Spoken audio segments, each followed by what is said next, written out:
What would be your definition of happiness? There is no such definition of happiness as such. I see the happiness changing the definitions depending on the situation. So when you are down, it's a different sense. When you are up, it's a different sense. When you are not doing anything, again, it's a different. So all put together, I've done a lot of reading also about the subject. In a very simpler way, enjoy the life every day.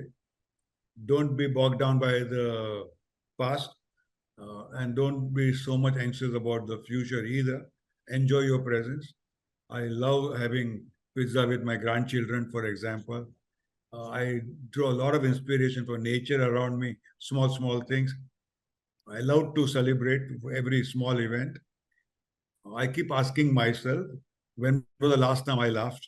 I love that. Okay. I really love that. Having a reminder for yourself, when was the last time I laughed? I think that's a beautiful way of staying in the present and staying true to it. That's right. Yeah. To me, that's celebrating. Also, to me, but do whatever you do, keep excelling as a individual.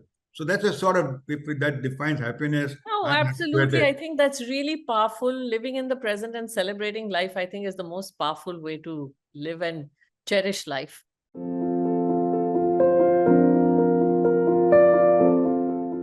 Good morning, good evening, everyone, to all my listeners. Thank you and welcome again to another episode of the Happiness Hour. Today, we have with us a very special guest, a gentleman who has not just an entrepreneur, but has been instrumental in shaping the internet industry, the technology industry of India. He continues to pioneer and champion entrepreneurs as well as leaders in the tech industry. He has even been a person who has written a book to make sure that his legacy continues. So not only does his legacy continue in NASSCOM, it even continues through his book, The Maverick Effect. He is also the founder of Onward Technologies. And he has also been instrumental in partnering with TIE to champion entrepreneurship in India. So I will welcome you and thank you for joining us. Thank you, Ashu, and very happy to share my views. I think the subject what you are driving, happiness, is too deep for me to frankly to talk about it. But very happy to have an expert in front of me who knows the subject so deep. I think there's a difference between knowing the subject and exuding the subject. And the way I see you or experience you is a person who really lives it and exudes it. I see you, briskly walking, smiling, alive always. There's never a frown on your face. There is never a hint of anxiety or a sense of fatigue in your demeanor. And I think that is what inspired me more than all your achievements and your accolades. I think what inspired me is the grace with which you carry yourself. So, Sure, the simple answer there is I continuously keep telling myself that Earth will keep revolving without you and me. So let us not be so serious in life and enjoy the life as well as do the best that you can. So that keeps me hopefully on the ground. So while it is a very, very, definitely a very simple philosophy, as you put it, but it's a very deep philosophy, and putting into it action is what makes it the hardest for most of us. Understanding our insignificance as well, and sense of doership that we get attached to. So understanding that we are just yet another player who's come to contribute and should carry on. So really taking a step back to when you started your entrepreneur journey, you had been working in the corporate world. What prompted you to pivot into becoming an entrepreneur and setting up Onward Technologies? Okay, there are two separate pieces probably. My entrepreneurial journey started even 15, 20 years before I started Onward. Okay. So tell you that story first, that it was in the late 70s that we decided, I was a database manager at American Can in USA, earning great salary, both me and my wife. She also was a systems analyst and she was also earning good salary. And we were in the, you can call it upper middle class family in USA. And we had a green card that was considered a gateway to paradise in those days, land of honey and money and all that stuff. And in those days, we tried to Americanize ourselves, but we felt that's not the place we want to be. We want to go back to just be simple. I mean, live with the family. It was not a very patriotic feeling that mitti mujhe bila rahi or any of that. Frankly, it was just simply that we were uncomfortable getting part of the American society, and we said we would have to go back to India and be on our own. That was also another, maybe partly being a Gujarati, that you like to be on your own and rather than work for somebody else.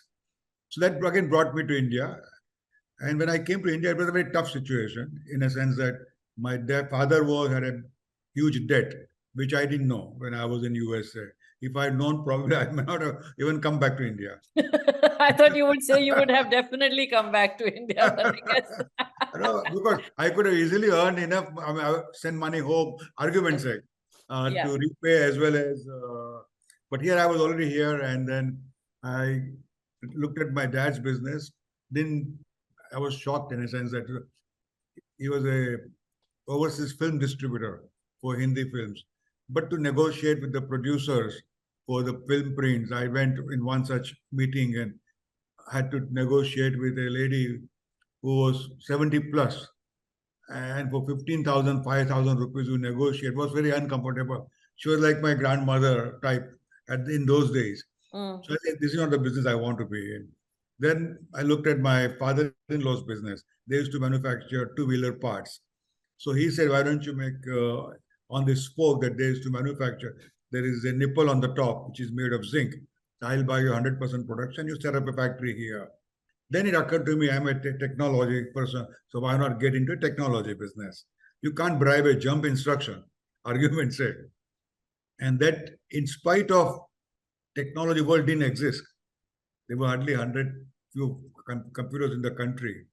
In Bombay, there was only one, argument's sake, in those days. But being a database person who had worked in USA, one thing I was clear that what I can do sitting in a cubicle in USA, I can do the same work sitting in a cubicle from Bombay. And the wage differential was 15 times. So the labor arbitrage was very apparent as a benefit. And that's how I started the technology business, very early days. So how did you manage to break into, the companies or get business? Because starting at a time when people were not even familiar with computers, and it's a very big leap of faith. Absolutely. But to me, that was the only place you can say I could have done well because there was not many options available to me from that perspective. So you've championed entrepreneurship and technology when neither were buzzwords. Today, everybody talks about it, and it's really, become the name of the game. You've also been fortunate in finding your purpose and shaping NASSCOM, putting up NASSCOM. And what is it that, can you take us through your journey and genesis of NASSCOM? See, as I just talked about, I entered the technology business, and that business, I could see the labor arbitrage benefit. So I entered the software business.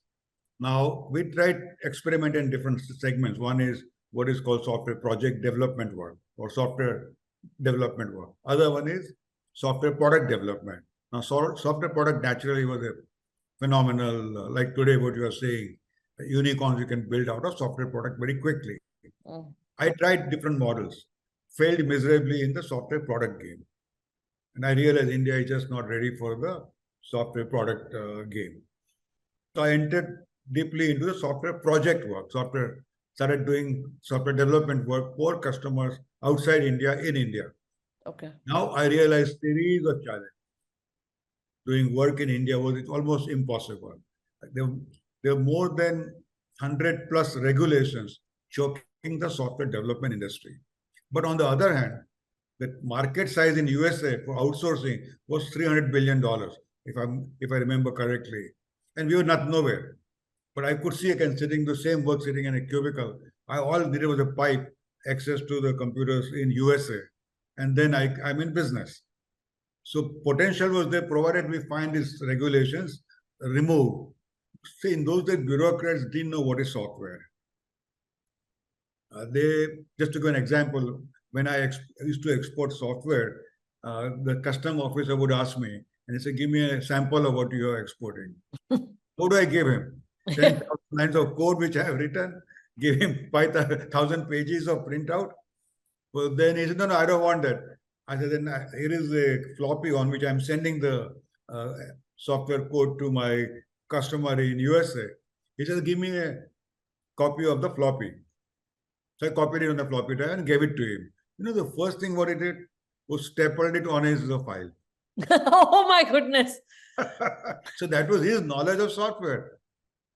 So that was the environment where we realized that, and so all the regulations which were applied to physical world were applied to software, which was intangible thing in that sense.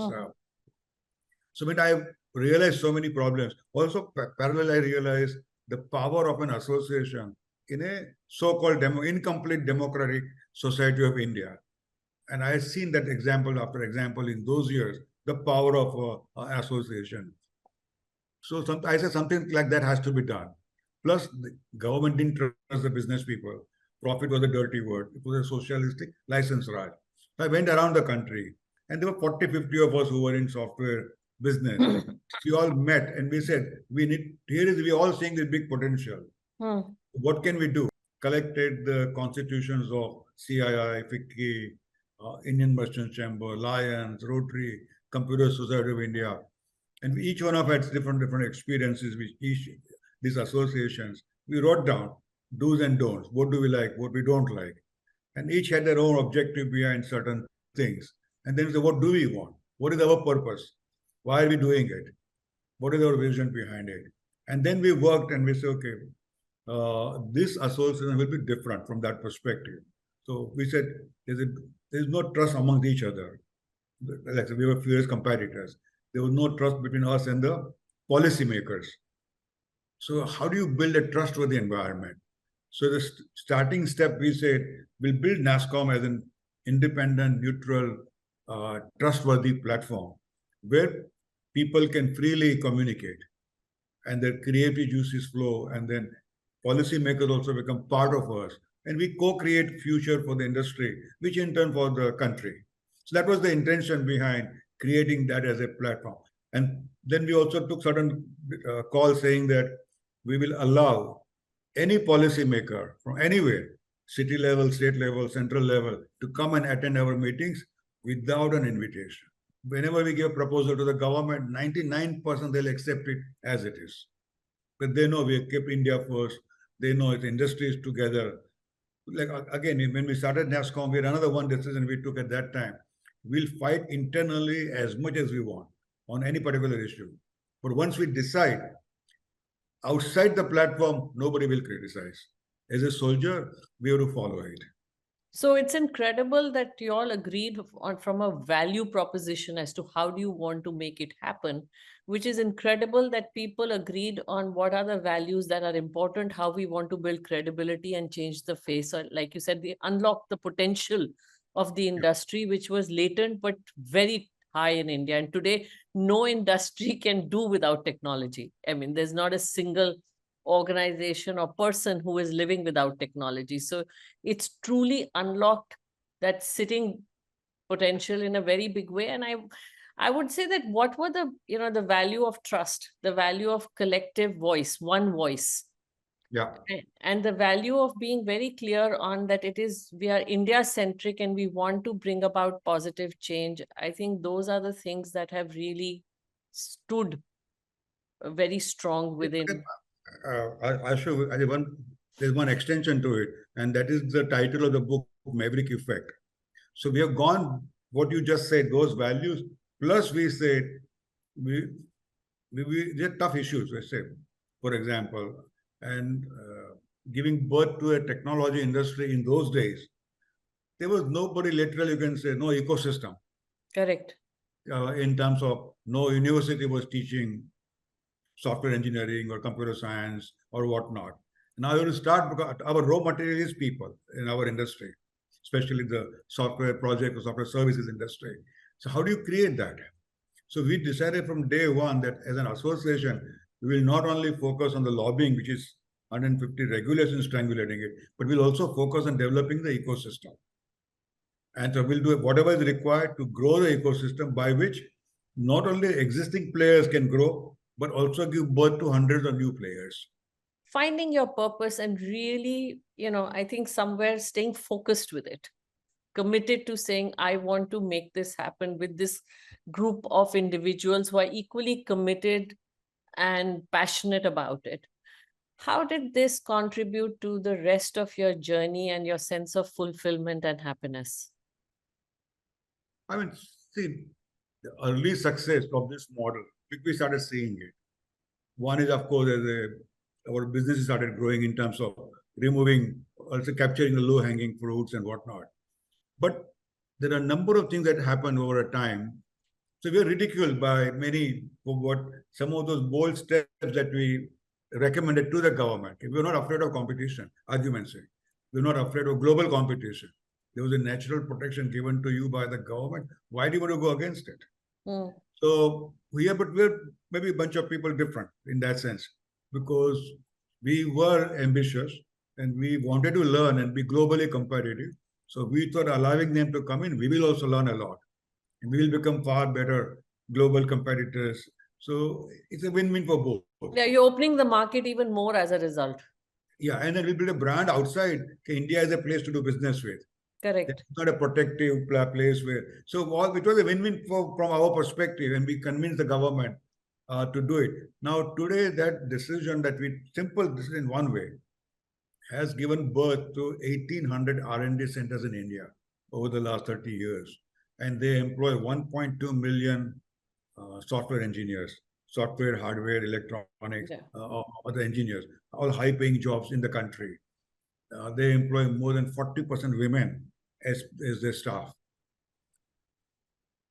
$35 billion of foreign exchange they earned last year.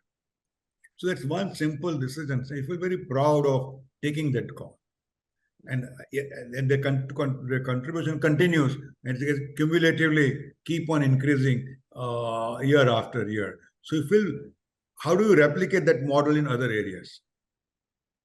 So which is what I try to do by bringing TIE into India. When in the late 1900s, when the dot-com boom started in USA, where another friend of mine, Sridhar, said that my landlord in Silicon Valley is not asking rent, he's asking me to pay via stock options.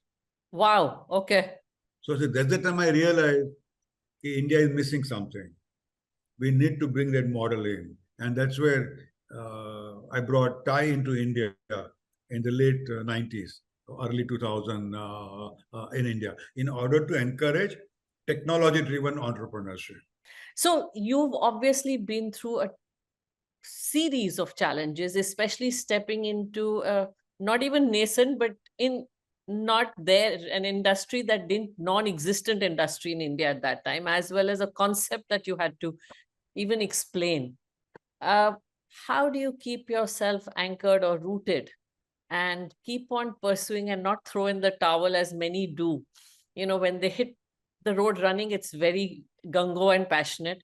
And I think one of the biggest issues startup experience or failure rate is high is because either they don't pivot or they just throw in the towel, not being able to persevere. What is it that's kept you going? So you just said startup throwing in a towel. To me, that's okay. I don't consider failure as a bad thing. As a matter of someone who has failed today in a startup and he starts the next venture, I would be the first one to invest.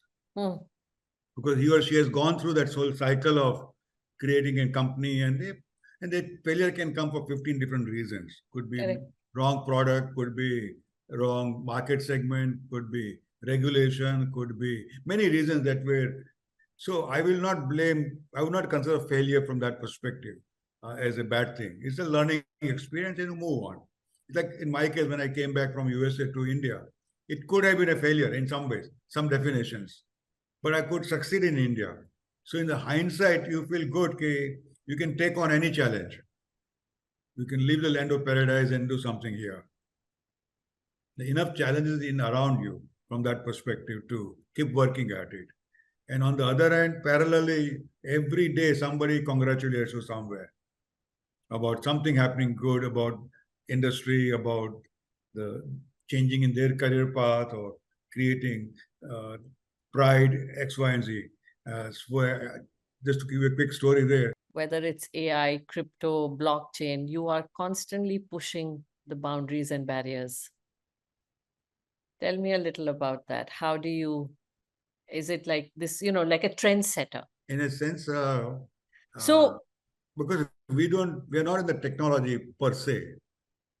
so no, you're not in the technology, but even the book Maverick Effect, doing things in that pursuit of excellence and relevance, constantly trying to stay relevant. And I guess you answered it in the previous question, maybe by saying that you see the challenges and you keep on pursuing Yeah.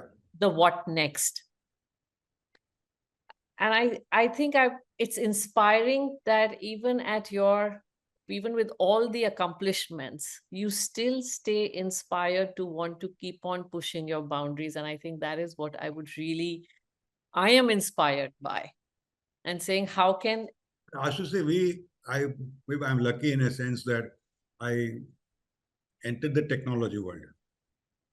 And the technology world, we could do certain things. Now that success story can be replicated across many industries now. It doesn't have to be only IT. And the technology also has continuously changed. So that gives us enough opportunities. And so you can say that changing of technology, newer technology has been our way of life today. yeah. So every conversation we have at NASSCOM is always at the India level, technology level, so which is not at a company level or the individual level. So coming back to the original topic I started from, which was happiness, which we came into, you've of course experienced it uh, in different ways and with lots of achievements, and like you said, right place, right time, right industry. It has then just cascaded from there. What would be your definition of happiness? I frankly don't have. I mean, to me, there is no such definition of happiness as such. Uh, I see the happiness changing the definitions depending on the situation. So when you are down, it's a different sense. When you are up, it's a different sense. When you're not doing anything, again, it's a different. So all put together, done a lot of reading also about the subject, heard many speakers and all that. I'm not very clear, frankly, what that definition is, but in a very simpler way, enjoy the life every day. Don't be bogged down by the past, and don't be so much anxious about the future either. Enjoy your presence. I love having pizza with my grandchildren, for example. I draw a lot of inspiration for nature around me, small things. I love to celebrate every small event.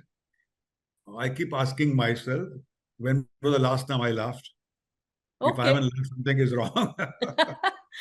I, I love that. Okay. I really love that. Having a reminder for yourself, when was the last time I laughed? I think that's a beautiful way of staying in the present and staying true to it. That's right. Yeah. To me, that's celebrating. Also, to me, but do whatever you do, keep excelling as a individual.